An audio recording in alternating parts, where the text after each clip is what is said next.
Welcome to Speakernomics, the official podcast of the National Speakers Association. Created by speakers for speakers. It's your fast track to sharper skills, bigger impact, and a smarter speaking business. Subscribe and download using the link below. And step into the spotlight. One of the most important things in living life and really doing business as a speaker is understanding ethics, what to do and more importantly, what not to do. There's a lot of reasons why and a lot of things there. And now more than ever for professional speakers, we have some issues. We wondered, well, which way should I go? Do I do it this way or that? And matter of fact, more importantly, what tools do we use to come up with the answers for that? What kind of things we do? Well, you're in for a treat today here because we're going to be able to talk with you about some very important things that matter with a person who knows what he is talking about. His name is Rabbi Yonason Goldson, and he is joining us today from there in St. Louis. And Yonason, it is so good to have you with us. Thanks for joining us, sir. It's my pleasure, Terry. Thanks for inviting me. Well, ethics is a really important thing. And I know your background as a ethics ninja, I think is very important. And the way that you help people with your accreditation as a school teacher, taught high school for many years, you are a rabbi, you are an educator. And I think more than anything, as I've studied your life, you're a teacher.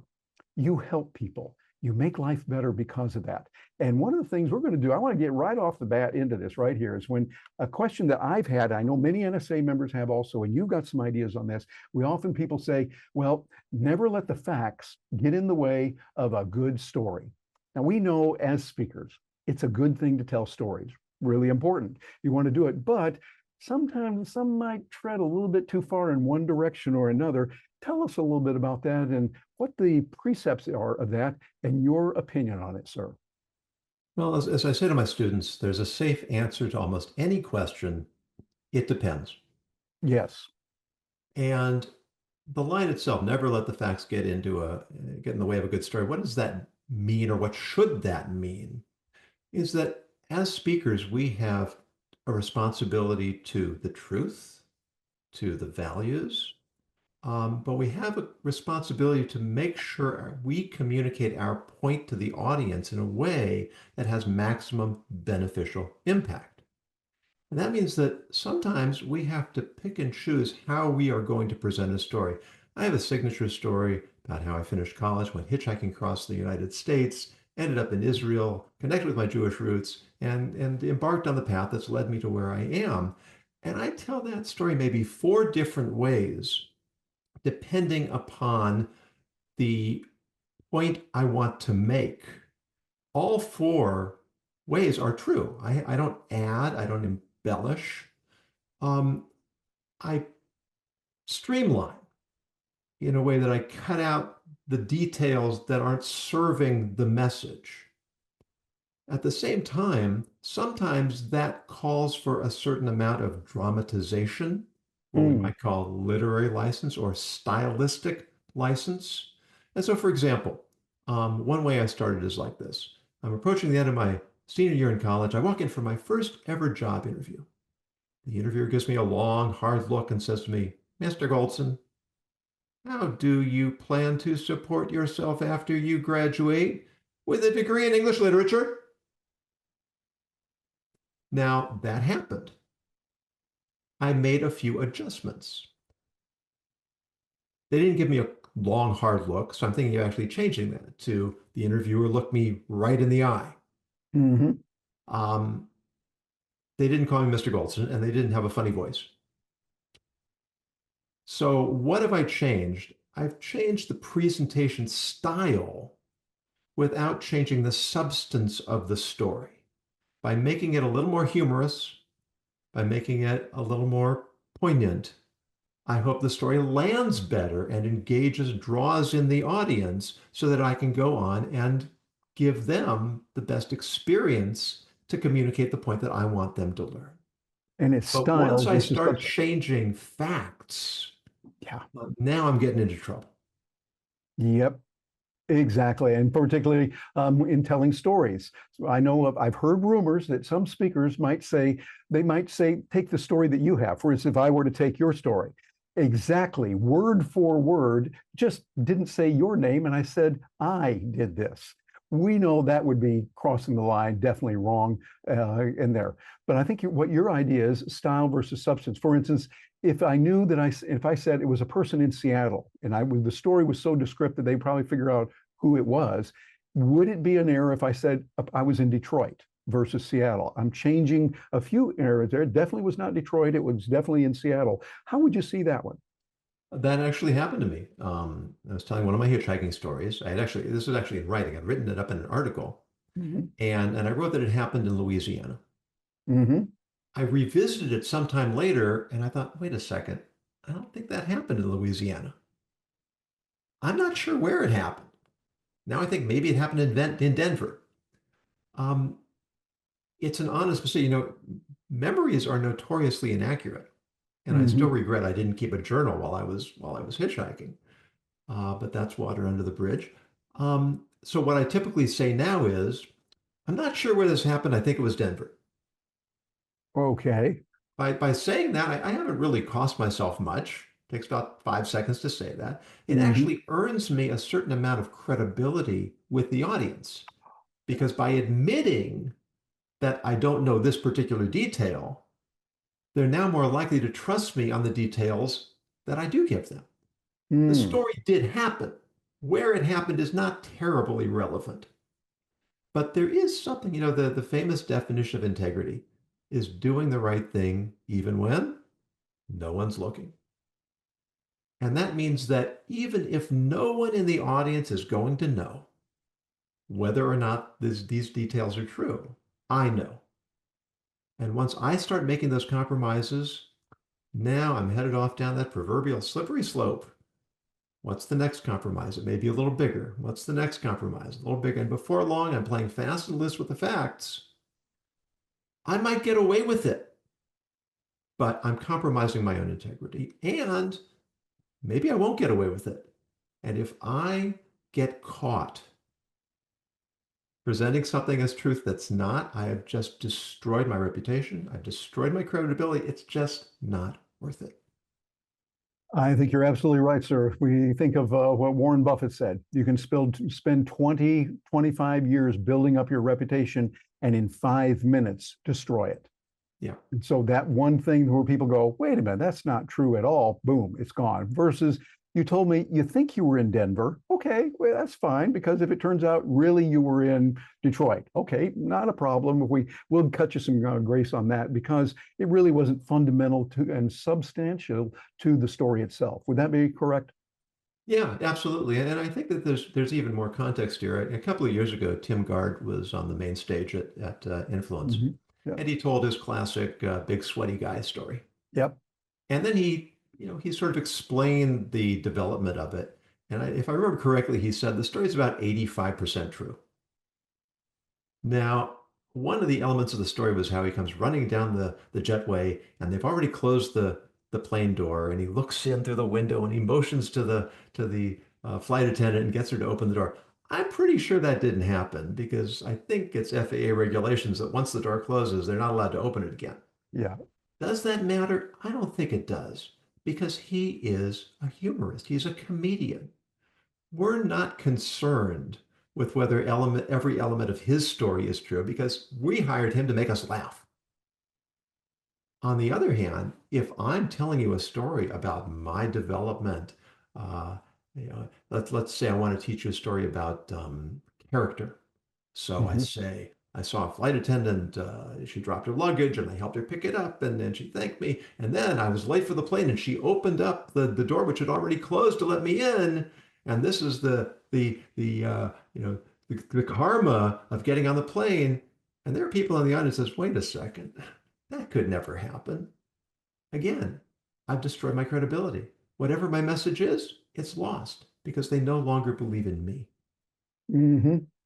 It would seem like there's a certain filter that we could go through when we're making decisions on something ethical or not that would relate to that, but maybe could be extended to other areas. On the work that you do, helping corporations, helping business leaders decide ethics, are there certain criteria, certain filters that you recommend for them based on their background, their philosophical base, their religious faith and belief, all of that? that would be appropriate for asking the right questions? What would be some of those filters in your mind? Yeah, I do have a presentation called The Muses of Ethical Decision Making, and it starts with curiosity, always wanting to ask questions, Mm, and even looking because sometimes we don't know the questions to ask, which is why you can go from there to collaboration. Because the more people you have in the room, right, the more wisdom you have to draw on, right? And you end up with courage, right? That once you recognize what is the right thing to do, okay, now we have to put it into practice. And sometimes it's going to be difficult, and sometimes mhm. it's going to be challenging. Sometimes we have to sacrifice short-term gains to meet our long-term goals. And so when we apply this as a strategy in any situation where we're facing a serious decision, you know, have I asked the right questions? Have I consulted the right people? Have I brought together enough minds that see things from different points of view? And am I willing to have the courage to step forward and do what needs to be done? In terms of crafting a speech, sometimes we may have to cut out things that, for whatever reason, aren't completely appropriate. Sometimes it's just a question of asking ourselves, is there a way I can present this information that is more honest and that simultaneously serves the purpose and serves the audience? Mm. I think that makes a lot of sense. I'm sure you have some examples of ways that you have seen others make decisions and that you have made decisions, and some of the criteria that you filter it through without exposing any traits that could let us know what's going on completely. Some basic rules so that we can do it. So as a speaker who's watching this, person seeing this, they can remember it the next time they run into that, should I do this or not? Now, if I do it, this and this could happen, but if I don't do it, this and this could happen.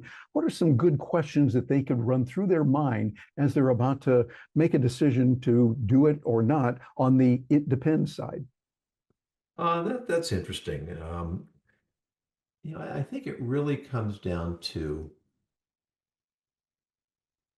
sort of the way you just framed it. You're almost like making a spreadsheet, a flow chart. Yeah. Uh, in other words, if I do this, what are the possible consequences? In business now, they talk about if there's a good idea or what seems to be a good idea, right? A pre-mortem, right? As opposed to waiting to see if it fails and then figuring out why it went wrong. To say, well, if this fails, why will it have failed? Yes. Right? This is why there's a concept of a devil's advocate. And sometimes we have to play devil's advocate against ourselves. Mm. Right?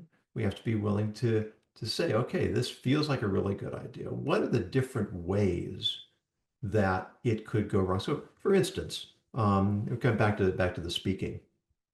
I know we talked about this. I mentioned this before we went live. That politics.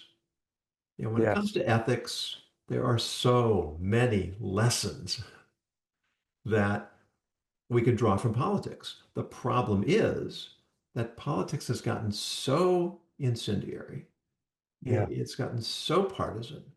I always say that if I start talking politics, or if anybody starts talking politics, they immediately lose half the people in the room. Hmm.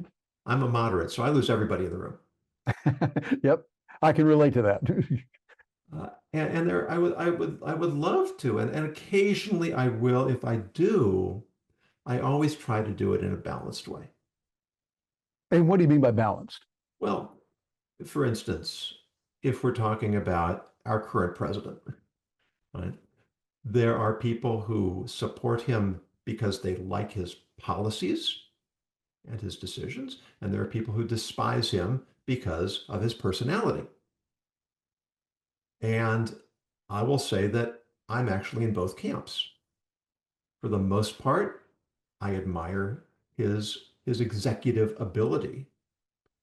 And as a communicator, I'm absolutely appalled by the way he expresses himself.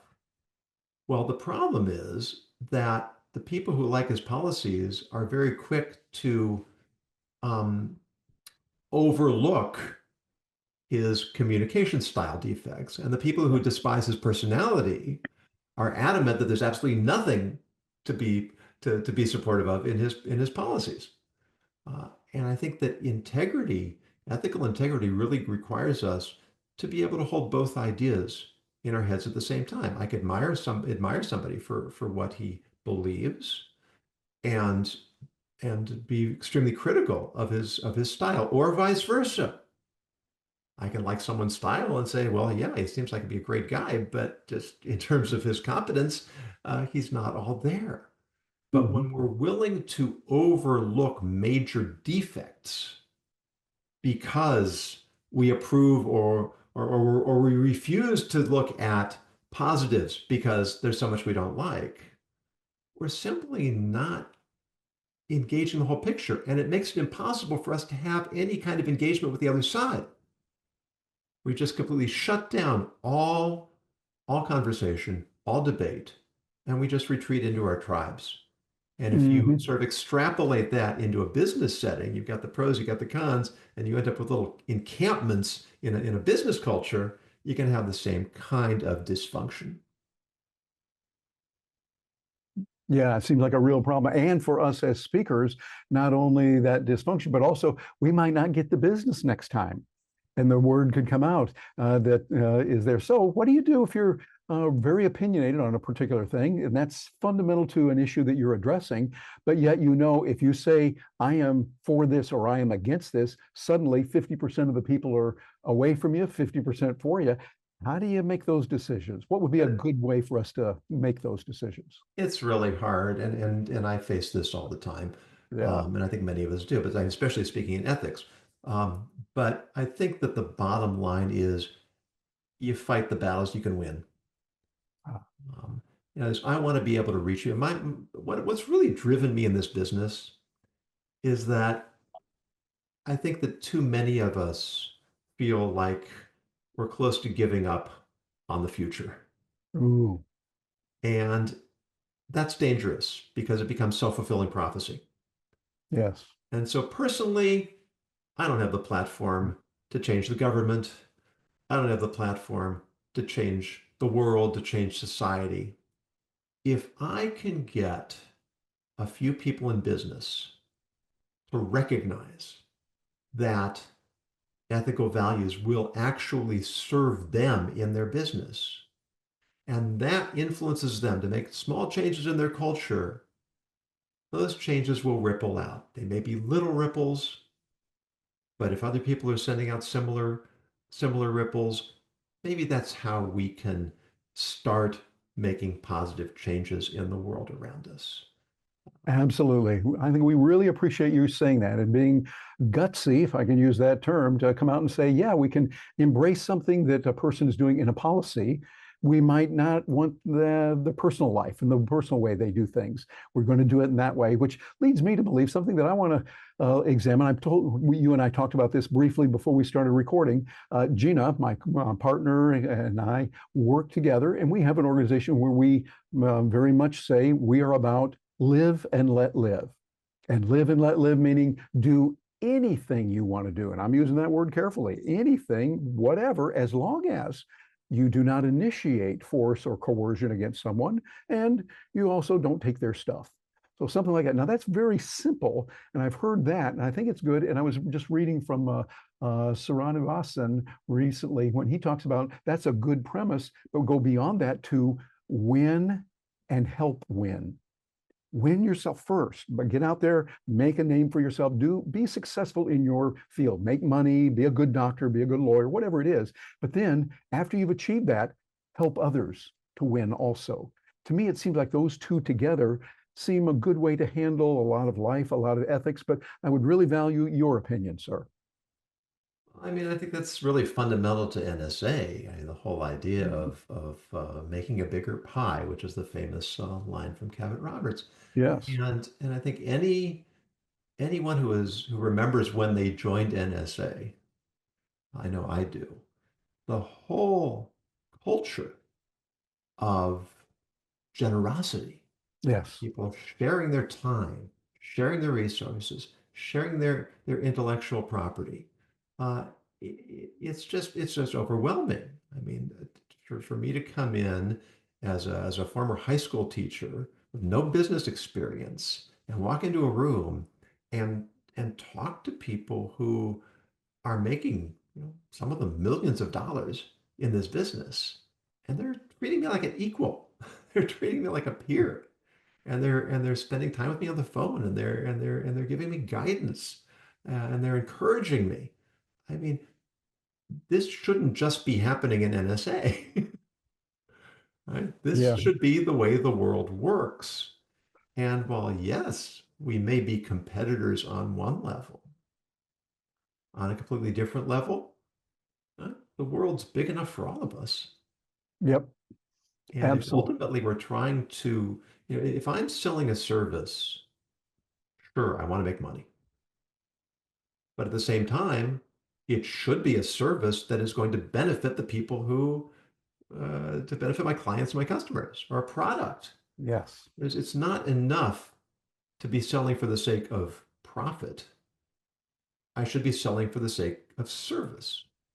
This phrase servant leadership that we hear so much, which is really Hmm. such an important, I mean, that goes back to King Solomon. This is Yep. not a new idea. The idea to lead in order to serve. We used to call our elected officials public servants. I Hmm. haven't heard that term used much Need to bring that one lately. back. And a lot of it's because we've lost confidence in them. But whom do we have to blame? You've got this, it's the system, but we are the system. So who's responsible for the system? We keep Yep. voting for people because the other guy's worse, and then we're not happy with who we get. Yep. So It, creating an ethical mindset, contributing to an ethical culture, this is something from which we all benefit. Absolutely. Well, Yonason, you have helped us so much with that. We greatly appreciate you taking time to be with us here on Speakernomics and what you're doing out there in the real world. You are making a profound difference and help in the lives of many people. We greatly appreciate what you've done. Thank you for joining us here on Speakernomics, because I think what you're saying, it is right, the Cavett way. Cavett would say to others, he said, we need to build that bigger pie. And I know that is the thing to do. As a personal note, I feel particularly strong with that, with working with getting to know Cavett a little bit when he was here, got a chance to know him. And I remember when the first time I came to NSA, we were at what was then the Lowe's Anatole out in Dallas. I think it was 1988 or 89. My first one, I was in the back of the room and I'm looking at all these people going across the stage and they're using terms like CPAE. I didn't know what that was. CPA, I heard of it. CSPA, I didn't know that either. And then this thing in the Cavett, and I'm looking at those and thinking, this is being really nice. And what to me was one of those wonderful things of nature was in that same room, now called the Anatole, but it was owned by, I think is Hilton now. I was there, hardly bothering anybody, when all of a sudden they announced the Cavett recipient, and that was me. And I was able to go up there and just say, hey, what an honor. This is great. I thought of many others who are well deserving more than me. But I spoke to the people in the back of the room like I was years ago and say, hey, this can be for you. And this is what it's all about. It's about giving and helping. In other words, win and help win. So that we're doing that together. Thank you for being with us today. Any final words before we let you go? Well, it's one of the lines I use with in my presentations, that sometimes we convince ourselves, I can't afford to be ethical. Mm-hmm. I have to do what it takes because the people around me aren't ethical and my competitors aren't ethical, and I just can't afford to it. And my argument would be, you can't afford not to be, Yes. because ultimately you're going to get back more than it costs you. And people will recognize, and people will trust you, and people will seek you out. And it's that mindset, right? To trust that doing the right thing will get us where we want to go. Absolutely. Well, if someone's watching this and they say, hey, I like what this guy is saying, I need to find out a little bit more, what's the best way for them to reach you? Well, maybe the easiest is on LinkedIn. Connect and reach out. And how would they reach you on LinkedIn? Spell that out very carefully. Just my name, Yonason Goldson. Um, You can And spell that. also Please spell look that in up case my some people don't speak English naturally. How would they spell that to get in? Yonason